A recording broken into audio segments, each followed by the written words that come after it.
Saludos a todos y bienvenidos nuevamente a Curiosidades Bíblicas. Llegó la luz. Despierta, tú que duermes. Hagamos juntos una red evangelística y conquistemos el mundo para Jesús, sin religión, sin dogmas, sin doctrina, solo con su verdad y la ayuda del Espíritu Santo de Dios. ¿Me ayudarías? ¿Te animas? Comparte, suscríbete y dame un me gusta. Gracias y bendiciones. En el video anterior, vimos que Dios envió a su ángel en forma de llama ardiendo en medio de una zarza para llamar la atención de Moisés, el cual estaba muy ocupado pastoreando las ovejas de su suegro Jetro o Ruel, el cual era un sacerdote de las tierras de Madián, descendiente de Abraham por parte de su hijo Madián y nacido de su segunda esposa Cetura. Pero, según la Escritura, ese pueblo adoraba al dios Baal, y al convivir Moisés con ellos y casado con una de sus hijas por muchos años seguramente que él también lo venía haciendo. Esto nos demuestra a que Moisés había adoptado quizás muchas de las formas de su nueva familia, y entre ellas la idolatría, puesto que Madián eran tierras de idólatras, y explico todo esto por lo que nos cuenta el relato de hoy. Y leo, Éxodo 3 del 4 al 6. Cuando el Señor vio que él se acercaba para mirar, Dios lo llamó de en medio de la zarza, y dijo, Moisés, Moisés. Y él respondió, heme aquí. Entonces él dijo, no te acerques aquí, quítate las sandalias de los pies, porque el lugar donde estás parado es tierra santa. Y añadió, yo soy el Dios de tu padre, el Dios de Abraham, el Dios de Isaac y el Dios de Jacob. Entonces Moisés cubrió su rostro, porque tenía temor de mirar a Dios. Dios vio que Moisés se acercaba para curiosear lo que estaba sucediendo con esa visión en la zarza ardiendo que no se quemaba. Inmediatamente que Dios vio, lo llamó por su nombre 2 veces. Ahora, hablemos un poco del nombre de Dios que lo llama y por qué lo llama por el nombre 2 veces consecutivas. Si lo vemos bajo el punto de vista de nuestra cultura, diremos que esto mismo es lo que nosotros, los padres, hacemos cuando llamamos a un hijo por su nombre completo. Y esto lo hacemos para denotar autoridad, muchas veces enojo, la importancia o la urgencia por lo que estamos llamándolo. Por lo tanto, esto significa que Dios desea su atención inminente e inmediata debido a la conversación tan importante que iba a tener con él. Esto es el mismo sentido que en hebreo tiene la palabra Shema, que quiere decir escucha, obedece. Como sabemos, nombre en hebreo es Shem, palabra que viene de Neshama, que significa alma. Y si notamos las 2 letras que componen la letra nombre en hebreo, se encuentra en el centro de la palabra Neshama, indicándonos que el nombre es una parte muy importante de nosotros, ya que está escrita en nuestra alma, y es el que indica el propósito por lo que estamos en esta tierra.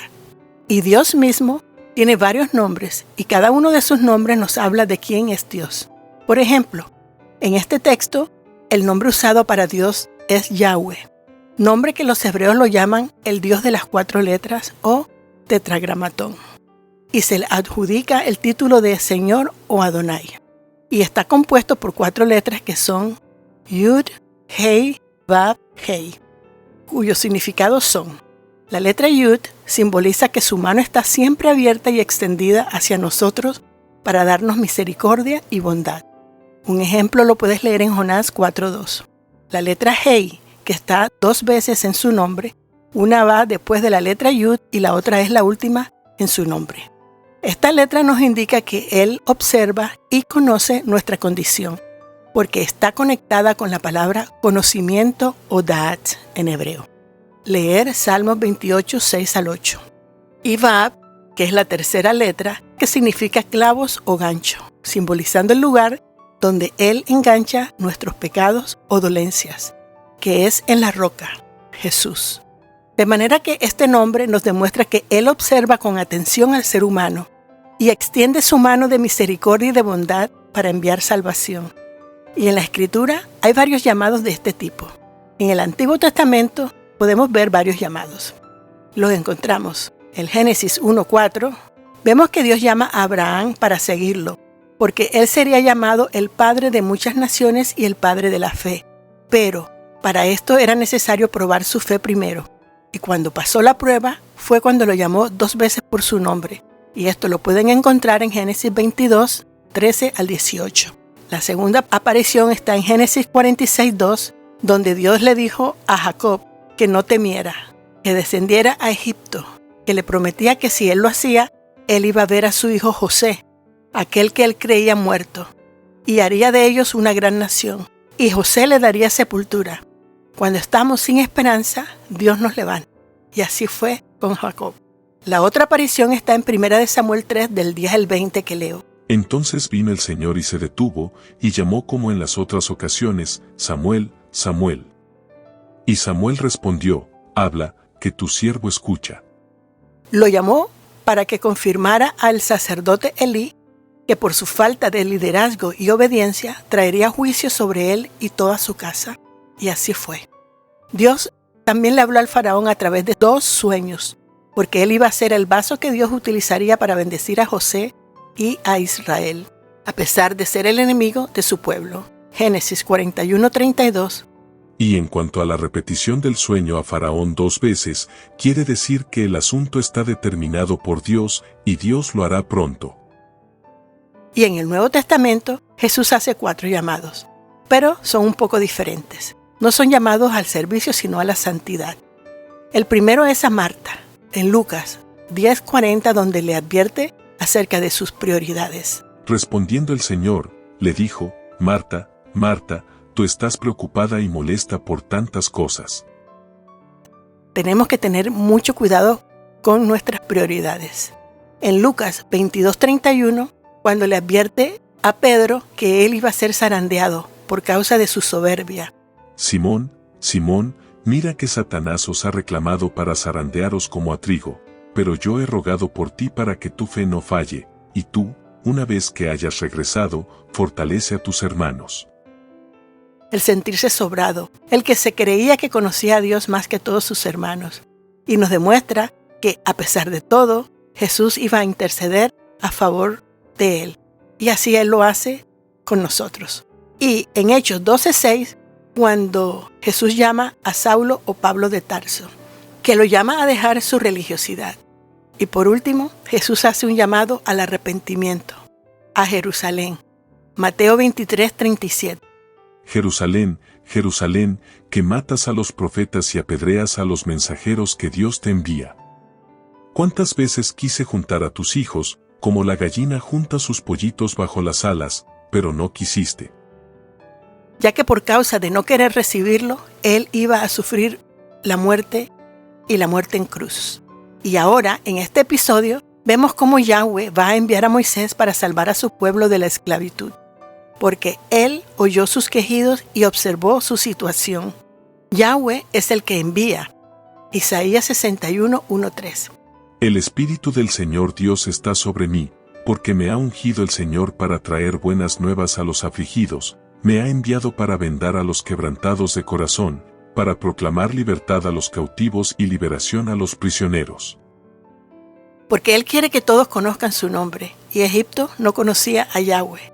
Pero llegó la hora de que supieran quién era el Dios de Israel, el verdadero Dios. Y conociendo esta profundidad de conocer la importancia que tienen los nombres, nos tenemos que concientizar que nuestra razón de existir en la tierra está escrita en nuestros nombres o en nuestra alma. Y ahora él llama a Moisés por nombre, repitiéndolo 2 veces, asegurándole que Dios oye el clamor de sus hijos, y él responde. Y lo primero que le dice es que quite el calzado de sus pies, porque el lugar que estaba pisando era tierra santa. ¿Y por qué le ordena quitarse las sandalias de sus pies? Porque Moisés venía de recorrer y andar tierras contaminadas por la idolatría y el pecado. Y ahora Moisés quiso acercarse a ese lugar donde ardía esa llama de fuego, aunque sea por curiosidad. Pero estaba entrando delante de la presencia del Dios vivo, donde Dios se encuentra. Donde Dios se encuentre es un lugar santo, porque Él es santo. Así que Moisés tenía que sacarse sus sandalias, tipificando que estaba dispuesto a descontaminarse para poder entrar a la presencia de Yahweh. E inmediatamente Yahweh se identifica y le dice que Él es el Dios de su padre biológico y de sus antepasados, de Abraham, de Isaac y de Jacob. Yo veo esta presentación de Dios como recordándole a Moisés algo que ya él sabía y quizás con el tiempo había olvidado todo aquello que había vivido con su familia biológica. Y ahora Dios le recordaba su origen y le daba a entender que él no había sido olvidado, que él siempre estaba en la mente de Dios y lo conocía por nombre. Y Moisés, dice la Escritura, que esto lo sobrecogió de tal manera que ya no supo más lo que hacer. Y Moisés le mostró temor y reverencia. Y Éxodo 3, 7 al 10 nos dice: Y el Señor dijo: Ciertamente he visto la aflicción de mi pueblo que está en Egipto, y he escuchado su clamor a causa de sus capataces, pues estoy consciente de sus sufrimientos. Y he descendido para librarlos de mano de los egipcios, y para sacarlos de aquella tierra a una tierra buena y espaciosa, a una tierra que mana leche y miel, al lugar de los cananeos, de los hititas, de los amorreos, de los fereceos, de los heveos y de los jebuseos. Y ahora, he aquí, el clamor de los hijos de Israel ha llegado hasta mí, y además he visto la opresión con que los egipcios los oprimen. Ahora pues, ven y te enviaré a Faraón, para que saques a mi pueblo, los hijos de Israel, de Egipto. Pero Moisés dijo a Dios: ¿Quién soy yo para ir a Faraón y sacar a los hijos de Israel de Egipto? Y él dijo: Ciertamente yo estaré contigo, y la señal para ti de que soy yo el que te ha enviado será esta: cuando hayas sacado al pueblo de Egipto adoraréis a Dios en este monte. En el siguiente verso le muestra su nombre: el Dios que ve, el Dios que escucha, el Dios que conoce y entiende el dolor y el sufrimiento de su pueblo. Y había llegado el momento que Él extendería su mano de bondad y misericordia para con ellos, que los liberaría de la esclavitud y opresión en que se encontraban. Y dice que Él había sido escogido para ese trabajo. Y fue en ese momento que Moisés recibió el llamado de Dios para ser el libertador del pueblo de Israel de la esclavitud en Egipto. ¿Se podrán ustedes imaginar el miedo tan espantoso que Moisés sentiría con todo eso que Dios le estaba presentando, enviándole al nuevo faraón para que sacara a su pueblo de ahí? Él no sabía lo que hacer, cómo hacerlo, qué decir al presentarse delante del faraón. Su familia adoptiva ya había perdido mucho o todo lo que era él cuando estaba en Egipto. Él era otra persona completamente diferente. Se había convertido de un príncipe a un nómada con muchísimas inseguridades. Moisés, aún temeroso, le dijo que él no iba a poder hacerlo, pero nuestro hermoso Yahweh le dice que no se preocupara, que él mismo lo acompañaría, y la señal que le dio fue que vería al pueblo fuera de Egipto, sirviéndole en ese mismo monte que sabemos que es el lugar donde Dios espera a todos los que necesitan de Él, para darles consuelo y refugio. Esto es sencillamente maravilloso. Y Éxodo 3, 13 al 15 dice: Entonces dijo Moisés a Dios: He aquí, si voy a los hijos de Israel, y les digo: El Dios de vuestros padres me ha enviado a vosotros, tal vez me digan: ¿Cuál es su nombre? ¿Qué les responderé? Y dijo Dios a Moisés: Yo soy el que soy, y añadió: Así dirás a los hijos de Israel: Yo soy, me ha enviado a vosotros. Dijo además Dios a Moisés: Así dirás a los hijos de Israel: El Señor, el Dios de vuestros padres, el Dios de Abraham, el Dios de Isaac y el Dios de Jacob, me ha enviado a vosotros. Este es mi nombre para siempre, y con él se hará memoria de mí de generación en generación. Moisés, consciente que no sabía nada acerca del Dios con el que estaba hablando, pero sí sabía que en Egipto todos los dioses tenían nombre, y el dios de los madianitas se llamaba Baal. Y por eso le hace la pregunta del millón. Pero lo que me llama a mí la atención es que le dice: los hebreos saben que su Dios es el Dios Todopoderoso, Elohim, porque aquí en el original dice Elohim. Y continúa diciendo, entonces me van a preguntar cuál es tu nombre. ¿Qué les diré? Si aquí nos dice que Moisés se refirió a Dios como el Elohim, ¿para qué le hizo entonces esa pregunta? En el verso 15 Dios dice, yo soy me ha enviado a vosotros. Dijo además a Moisés, así dirás a los hijos de Israel, el Señor, el Dios de vuestros padres, el Dios de Abraham, el Dios de Isaac y el Dios de Jacob, me ha enviado a vosotros. El Dios Elohim de sus antepasados, el Dios de Abraham, el Dios de Isaac y el Dios de Jacob, ese mismo es el que te envía. Queriéndole decir a Moisés que no se preocupara, que ellos sabrán y entenderán. Y ya estudiamos lo que el nombre simboliza para el pensamiento hebreo. Y es que el nombre está conectado con el alma o con nuestro propósito.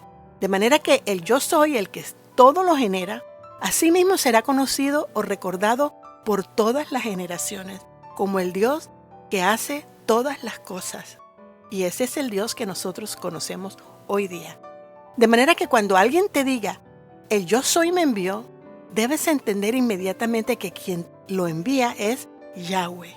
Y con respecto a ese nombre que Dios le da a Moisés de él, hay muchas creencias. Y yo voy a explicar lo más sencillo que yo pueda lo que este nombre quiere decir y el por qué Dios le dijo esa frase a Moisés. Como sabemos, yo es un pronombre personal de la primera persona y soy es el verbo ser, conjugado en el tiempo presente en la primera persona. Yo soy. Yo soy. Lo que Dios le dijo a Moisés que le dijera que el que lo enviaba era el Dios que estaba siempre presente, que ese Dios es el causante de que las cosas sucedan. Por lo tanto, yo soy significa llegar a ser lo que tú quieras, lo que tú necesites. Él es el causante que todo llegue a suceder o llegue a ser, por la forma causativa en que está conjugado en el hebreo. De manera que ese nombre nos dice que Él es el causante de que sucedan todas las cosas. Y si aún no me he explicado, les daré unos ejemplos. ¿Alguna vez has estado en un lugar y ves a alguien que se te parece conocido? Y te acercas a esa persona y le preguntas, perdóneme, ¿usted es fulano de tal? Y esa persona le responde, sí, yo soy. Ella no me está diciendo que su nombre es yo soy, no. Ella me está confirmando su identidad. Y eso es lo que dice Dios, confirmando su identidad. Y el libro de Salmos 46:10 dice, estad quietos y conoced que yo soy Dios. Ensalzado he de ser entre las gentes, ensalzado seré en la tierra. Cuando usted lee este texto en su original, nos muestra que Dios se está identificando como Dios, Elohim, Anoki en hebreo, soy o yo. Un ejemplo bíblico relacionado con la confirmación de su identidad, en Juan 18, 4-8 dice, Jesús, que sabía todo lo que iba a suceder, le salió al encuentro. ¿A quién buscan?, preguntó. A Jesús de Nazaret, contestaron. Jesús dijo, yo soy. Judas el traidor también estaba con ellos. Cuando Jesús dijo, yo soy, dieron un paso atrás y se desplomaron. ¿A quién buscan?, volvió a preguntar Jesús. A Jesús de Nazaret, repitieron. Jesús contestó, ya dije que yo soy. Si es a mí a quien buscan, dejen que estos se vayan. En esta historia, los que fueron a apresar a Jesús eran judíos, no eran romanos, eran soldados y guardias de los jefes de los sacerdotes judíos, los mismos quizás que Jesús le va a decir más adelante que ellos no conocían al Dios que proclamaban o defendían o proclamaban conocer. Pero cuando Jesús se identificó como al Jesús que buscaban, dice la Escritura que ellos se desplomaron. Pero ahí también estaban presentes los discípulos de Jesús, hasta Judas, el traicionero. Mas ellos no se desplomaron. La pregunta es, ¿por qué no se desplomaron sus discípulos cuando Jesús dijo, yo soy? Porque ellos sí sabían quién era Jesús de Nazaret. Y sabían que Él solo se estaba identificando. No se estaba proclamando Dios. No se estaba proclamando ser Yahweh. Los que se desplomaron los puedo yo identificar como personas que la presencia o el Emmanuel que estaba presente o operando en Jesús los confrontó y ellos se asustaron y se cayeron. Y Yahweh nadie lo puede ver, porque el que lo ve moriría. Para eso Dios envía a sus embajadores o a sus representantes. Veamos otro texto. Juan 8 del 54 al 58 nos dice: Respondió Jesús: Si yo me glorifico a mí mismo, mi gloria es nada, mi Padre es el que me glorifica, el que vosotros decís que es vuestro Dios, y no le conocéis, mas yo le conozco, y si dijere que no le conozco, seré como vosotros mentiroso, mas le conozco, y guardo su palabra. Abraham vuestro padre se gozó por ver mi día, y lo vio, y se gozó. Dijéranle entonces los judíos: ¿Aún no tienes 50 años, y has visto a Abraham? Díjoles Jesús: de cierto os digo, antes que Abraham fuese, yo soy. Aquí Jesús les está asegurando que realmente ellos no conocen al Dios que predican y que Él no puede decir que Él no lo conoce, porque entonces se haría tan mentiroso como ellos. Tenemos que recordar que Jesús es judío. Como tal, habló. El concepto de conocer se refiere a dat. En hebreo es conocimiento. Pero Jesús se está refiriendo a que Él sí conoce a Yahweh íntimamente y por eso guarda toda su palabra. Y cuando dijo que Abraham se gozó para ver mi día, se refirió a que Abraham sabía por medio de la fe que Él existiría por causa de su hijo Isaac, porque era la promesa de Dios. Y por supuesto que los oyentes lo tomaron literalmente cuando Jesús hablaba figurativamente o espiritualmente. Y le dijeron como: ¿aún no tienes 50 años y has visto a Abraham? Y Jesús les dijo: antes que Abraham fuese, yo soy. ¿Qué quiso decir Jesús con esto? ¿Que Él era el yo soy? No. Lo que Jesús quiso decir fue que antes que Abraham existiera, ya Dios existía y Jesús ya existía en los planes de Dios. Éxodo 3 del 18 al 22 es ya nuestra última parte del capítulo. Dice: Y tú, anda, reúne a los jefes de Israel y diles: el Señor, Dios de sus antepasados, el Dios de Abraham, de Isaac y de Jacob, se me apareció y me dijo: yo he estado pendiente de ustedes. He visto cómo los han maltratado en Egipto. Por eso me propongo sacarlos de su opresión en Egipto y llevarlos al país de los cananeos, hititas, amorreos, fereceos, heveos y jebuseos. Es una tierra donde abundan la leche y la miel. Los jefes de Israel te harán caso. Entonces ellos y tú se presentarán ante el rey de Egipto y dirán: el Señor, Dios de los hebreos, ha venido a nuestro encuentro. Déjanos hacer un viaje de 3 días al desierto, para ofrecerle sacrificios al Señor nuestro Dios. Yo sé bien que el rey de Egipto no va a dejarlos ir, a no ser por la fuerza. Entonces manifestaré mi poder y heriré de muerte a los egipcios con todas las maravillas que realizaré entre ellos. Después de eso el faraón los dejará ir. Pero yo haré que este pueblo se gane la simpatía de los egipcios, de modo que cuando ustedes salgan de Egipto no se vayan con las manos vacías. Toda mujer israelita pedirá a su vecina y a cualquier otra mujer que viva en su casa objetos de oro, de plata y ropa para vestir a sus hijos y a sus hijas. Así despojarán ustedes a los egipcios. Y aquí vemos cómo Dios le da confianza a Moisés y todas las instrucciones y algo más. Le dice que el faraón no cederá, para que no se desanime, pero que tratará a faraón con mano fuerte, para que los deje ir eventualmente. Además, ellos mismos les suplirá los materiales que necesitarían una vez que hayan salido de Egipto. Y con esto terminamos con nuestra meditación, la cual espero les haya abierto el apetito para investigar y escudriñar más profundamente de todo lo que hemos hablado en este tema. No se olvide de compartir, darle un me gusta y si te gustó, dame un respetuoso comentario. Bendiciones. Shalom. Shalom.